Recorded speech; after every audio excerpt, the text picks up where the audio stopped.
Hello friends, welcome to Kannan info Tamil. நம்ம இன்னைக்கு என்ன டாபிக் பார்க்க போறோம் அப்படின்னா ரெண்டு முக்கியமான டிஃபென்ஸ் அப்டேட் இந்த வீடியோல பார்க்க போறோம். முதல் டிஃபென்ஸ் அப்டேட், இந்தியாவுடைய நியூக்ளியர் பவர்ட் சப்மரீன் ப்ராஜெக்டுகளை கைப்பற்றுவதற்கு பிரான்ஸ் மற்றும் ரஷ்யாவிடையே கடுமையான போட்டி நிலவி வருது. எதற்காக இந்த இரண்டு நாடுகளும் இந்தியாவின் நியூக்ளியர் பவர்ட் சப்மரீன் ப்ராஜெக்டுகளை கைப்பற்ற முயற்சி செய்யறாங்க? இந்தியா என்ன மாதிரியான நியூக்ளியர் சப்மரீன்களை கட்ட போறாங்க அப்படிங்கிறது குறித்து பார்க்கலாம். இரண்டாவது டிஃபென்ஸ் அப்டேட், INS விக்ராந்த் விமானம் தாங்கி போர்க்கப்பலுக்கு அடுத்து இந்திய கடற்படைக்காக தயாரிக்கப்பட உள்ள இரண்டாவது விமானம் தாங்கி போர்க்கப்பல் குறித்து சில முக்கியமான விஷயங்கள் வெளிவந்திருக்கு. அது என்ன அப்படிங்கிறது குறித்து நம்ம டீடைலா இந்த வீடியோல பார்க்கலாம். நம்ம சேனல்ல டிஃபென்ஸ் ரிலேட்டடா தினம் ஒரு வீடியோ பப்ளிஷ் பண்ணிட்டு இருக்கோம். உங்களுக்கு டிஃபென்ஸ் ரிலேட்டடான செய்திகளை உடனுக்குடன் தெரிஞ்சுக்கிடணும்னா நம்ம சேனலை சப்ஸ்கிரைப் பண்ணி சப்போர்ட் பண்ணுங்க. நீங்க பண்ற ஒவ்வொரு சப்ஸ்கிரிப்ஷனும் எனக்கு அடுத்தடுத்த வீடியோஸ் போடுறதுக்கு ஒரு மோட்டிவேஷனா இருக்கும். சமீபத்துல அமெரிக்கா மற்றும் பிரிட்டன் ஆஸ்திரேலியாவுடன் ஆக்கஸ் ஒப்பந்தத்துல கையெழுத்திட்டாங்க. ஆக்கஸ் ஒப்பந்தத்தின் மூலமா அமெரிக்கா மற்றும் பிரிட்டன் ஆஸ்திரேலியாவுக்கு நியூக்ளியர் பவர்ட் சப்மரீன்களை கட்டி கொடுப்பதற்கு முன் வந்திருக்காங்க. இந்த இரண்டு நாடுகளின் இந்த முடிவுக்கு காரணம் இந்திய பெருங்கடல் பகுதியில சீனாவுடைய ஆதிக்கம் வளர்ந்து கொண்டே வருது. அதனால இந்த இரண்டு நாடுகளும் ஆஸ்திரேலியாவுடன் இந்த ஆக்கஸ் ஒப்பந்தத்தை கையெழுத்திட்டு இருக்காங்க. இந்த சூழ்நிலையில சீனாவை இந்திய பெருங்கடல் பகுதியில எதிர்கொள்வதற்கு இந்தியாவிற்கும் அதிகமான எண்ணிக்கையில நியூக்ளியர் பவர்ட் சப்மரீன்கள் தேவைப்படுது. எப்படி அமெரிக்காவும் பிரிட்டனும் ஆஸ்திரேலியாவுக்கு நியூக்ளியர் பவர்ட் சப்மரீன்களை கட்டி கொடுக்க முன் வந்திருக்காங்களோ, அதே போன்று பிரான்ஸ் மற்றும் ரஷ்யா இந்தியாவிற்கு நியூக்ளியர் பவர்ட் சப்மரீன்களை உருவாக்குவதில் உதவி செய்ய முன் வந்திருக்காங்க. குறிப்பா சொல்லணும் அப்படின்னா பிரான்ஸ் மற்றும் ரஷ்யாவுக்கு இடையே இந்தியாவின் multi billion dollar nuclear submarine ப்ராஜெக்டுகளை கைப்பற்றுவதில் ஒரு மிகப்பெரிய போட்டி நடந்து வந்துகிட்டு இருக்கு. இந்த இரண்டு நாடுகளும் இந்தியாவுடன் தன்னுடைய ராணுவ உறவை அதிகப்படுத்துவதற்கு முயற்சி செய்து வந்துகிட்டு இருக்காங்க. அதற்காக பிரான்ஸ் மற்றும் ரஷ்யா இந்தியாவிற்கு அணு ஆயுத நீர்மூழ்கி கப்பல் தொடர்பான எந்த ஒரு தொழில்நுட்பத்தையும் கொடுப்பதற்கு முன் வந்திருக்காங்க. இந்தியா இரண்டு விதமான நியூக்ளியர் பவர்ட் சப்மரீன்களை டெவலப் செய்து வந்துகிட்டு இருக்காங்க. அட்வான்ஸ்டு டெக்னிக்கல் வெசல் ப்ராஜெக்ட் அப்படிங்கிற திட்டத்தின் கீழ் சப்மரீன் லான்ச் பாலிஸ்டிக் மிசைல்களை எடுத்து சென்று தாக்கக்கூடிய நியூக்ளியர் பவர்ட் பாலிஸ்டிக் மிசைல் சப்மரீன்களை இந்தியா டெவலப் செய்து வந்துகிட்டு இருக்காங்க. இந்தியா இந்த அட்வான்ஸ் டெக்னாலஜி வெசல் திட்டத்தின் மூலமா 4 பாலிஸ்டிக் மிசைல் சப்மரீன்களை டெவலப் செய்து வந்துகிட்டு இருக்காங்க. இந்த 4 சப்மரீன்கள்ல இந்தியா INS அரிகாந்த் அப்படிங்கிற முதல் சப்மரீனை வெற்றிகரமா டெவலப் செய்து இந்திய படையில் இணைச்சிட்டாங்க. INS அரிகாட் அப்படிங்கிற இரண்டாவது நீர்மூழ்கி கப்பல் இன்னும் ஓரிரு மாதங்கள்ல இந்திய கடற்படையில் இணைக்கப்பட உள்ளது. இது தவிர S4 மற்றும் S4 ஸ்டார் அப்படிங்கிற 7000 டன் எடை கொண்ட 2 பாலிஸ்டிக் மிசைல் சப்மரீன்களை இந்தியா கட்டி வந்துகிட்டு இருக்காங்க. இந்த இரண்டு சப்மரீன்களும் 2024 மற்றும் 2025 வருடத்துக்குள் இந்திய கடற்படையில் இணைக்கப்பட உள்ளது. இந்தியா இந்த அட்வான்ஸ் டெக்னாலஜி வெசல் திட்டத்தை 40 பில்லியன் டாலர் செலவுல எக்ஸிக்யூட் பண்ணி வந்துகிட்டு இருக்காங்க. இரண்டாவதா ப்ராஜெக்ட் 75 ஆல்பா அப்படிங்கிற திட்டத்தின் கீழ் 6 நியூக்ளியர் பவர்ட் அட்டாக் சப்மரீன்களை டெவலப் செய்ய போறாங்க. இந்த ப்ராஜெக்ட் 75 ஆல்பா திட்டத்தின் மதிப்பு 1,02,000 கோடி ரூபாய். இந்த நியூக்ளியர் பவர்ட் அட்டாக் சப்மரீன்களை பிரத்யேகமா எதிரி கப்பல்கள் மற்றும் நீர்மூழ்கி கப்பல்களை தேடி கண்டுபிடித்து தாக்குதல் நடத்துவதற்காக இந்தியா டெவலப் செய்ய போறாங்க. நியூக்ளியர் பவர்ட் அட்டாக் சப்மரீன்ல 190 மெகாவாட் திறன் கொண்ட காம்பாக்ட் லைட் வாட்டர் ரியாக்டர்கள் பயன்படுத்தப்பட உள்ளது. இந்த நியூக்ளியர் பவர்ட் அட்டாக் சப்மரீன்ல எதிரிகளின் நீர்மூழ்கி கப்பல் மற்றும் போர் கப்பல்களை தாக்கி அழிப்பதற்கு Varunastra heavyweight torpedo, Nirbhay cruise missile, BrahMos 2 hypersonic missile, anti ship cruise missile போன்ற பலவிதமான ஆயுதங்கள் இணைக்கப்பட உள்ளது. இந்த 2 ப்ராஜெக்டுகளுக்கும் தேவையான தொழில்நுட்பத்தை வழங்குவதற்கு தான் பிரான்ஸ் மற்றும் ரஷ்யாவிடையே கடுமையான போட்டி நிலவி வருது. பிரான்ஸ் இந்தியாவின் நியூக்ளியர் சப்மரீன் ப்ராஜெக்டுகளுக்கு நான் நியூக்ளியர் எக்யூப்மெண்ட்களை சப்ளை செய்வதற்கு முன் வந்திருக்காங்க.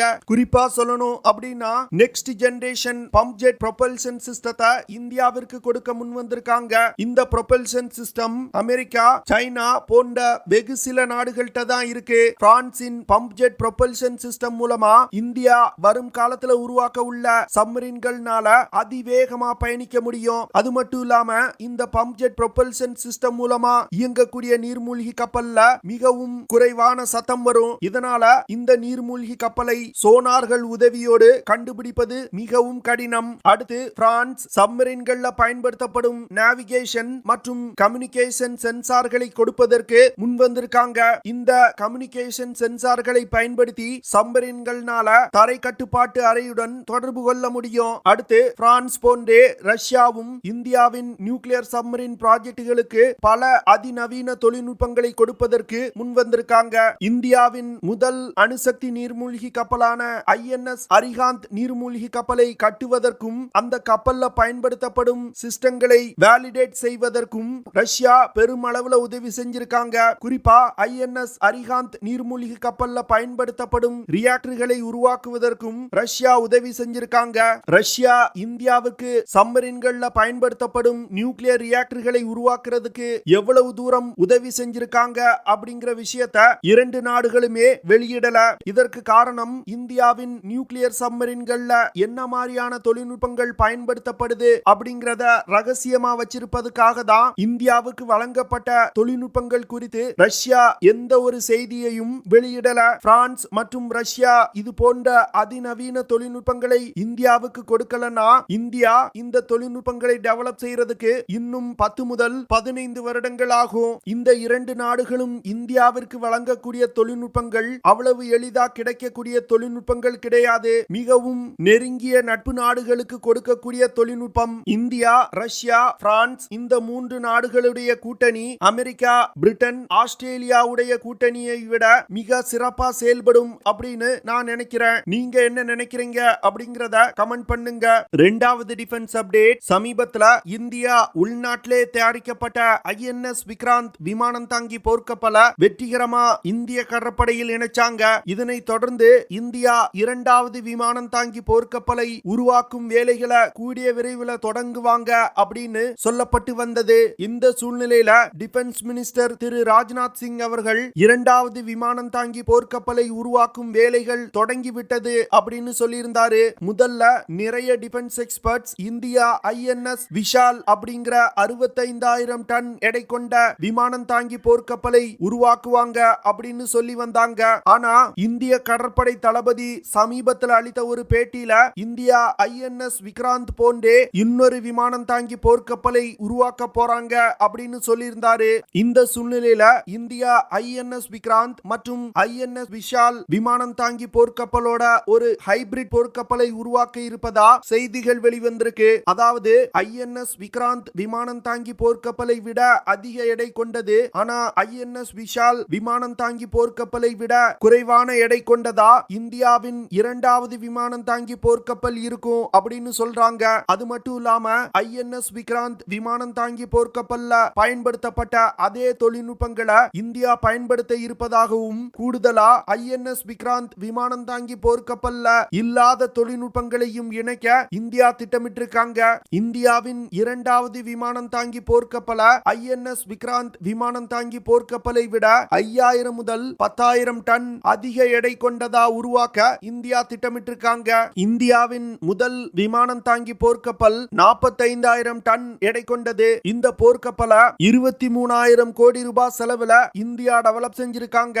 INS விக்ராந்த் விமானம் தாங்கி போர்க்கப்பல் 262 மீட்டர் நீளமும் 62 மீட்டர் அகலமும் கொண்டது. இந்த போர் விமானத்துல 30 Mi-29K விமானங்களை நிறுத்தி வைக்க முடியும். இது தவிர கொமோகா K-31 ஹெலிகாப்டர்கள், MH-60 ரோமியோ ஹெலிகாப்டர்கள் மற்றும் HAL துரு ஹெலிகாப்டர்களையும் இந்த விமானம் தாங்கி போர்க்கப்பல்ல நிறுத்தி வைக்க முடியும். இந்தியா உருவாக்க உள்ள இரண்டாவது விமானம் தாங்கி போர்க்கப்பலோட எடையை 5000 முதல் 10,000 டன் அதிகரிப்பதன் மூலம் அந்த கப்பல்ல அதிகமான விமானங்கள் மற்றும் ஆயுதங்களை எடுத்து செல்ல முடியும். இந்தியாவின் இரண்டாவது விமானம் தாங்கி போர்க்கப்பல் 50,000 முதல் 55,000 டன் எடை கொண்டதா இருக்கும் அப்படின்னு டிஃபென்ஸ் எக்ஸ்பர்ட் சொல்றாங்க.